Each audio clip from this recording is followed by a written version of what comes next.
television as well as skies and all the rest of it around the world. Yeah, already we're seeing, you know, activity on the website ramping up. So that'll be great, and that's a bit of a thank you to the staff, because they do put the work in for us. You know, we've done a great thing for people. We really appreciate it. The short quattros before it had all the big wings on. Yeah, yeah.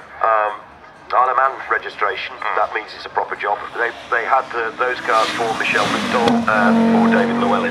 So going to be driving it. He's been quite quick these last couple of years in Jeunesse Junior racing, and I had a feeling that he was going to give the chance. A bit more like that. So that'll be great, and that's a bit of a thank you to the staff, because they do put the work in for us. You know, we've done a great thing for people. We really appreciate it. You know, you have a lot, as a co-driver I know, you have a lot of stuff to take in a car with bags and helmets and gosh knows, and you are very, very tightly crammed in that car. To be competitive. Did Audi actually keep up? No. The original Quattro was great. No. But after that, you think, perhaps, well, you know, you think, yeah, and Audi never really. While Renault had this, and Audi was forging along with the early Quattro, of course, Lancia being treated with understandable caution as it leaves the line.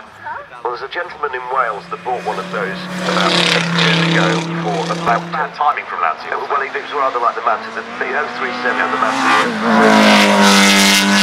Llewellyn, who of course pedalled these cars very successfully, won the Circuit of Ireland in one of these in 1986, I think, is here today. Here it is. Blast his way now out of Vicarage and up towards the Daneshaw Donut comes then Stuart Larby, the man behind the wheel of the 6R4. Now, how is this going to fare relative to the other four-wheel drive cars? To try and get around that bale. Now, we see,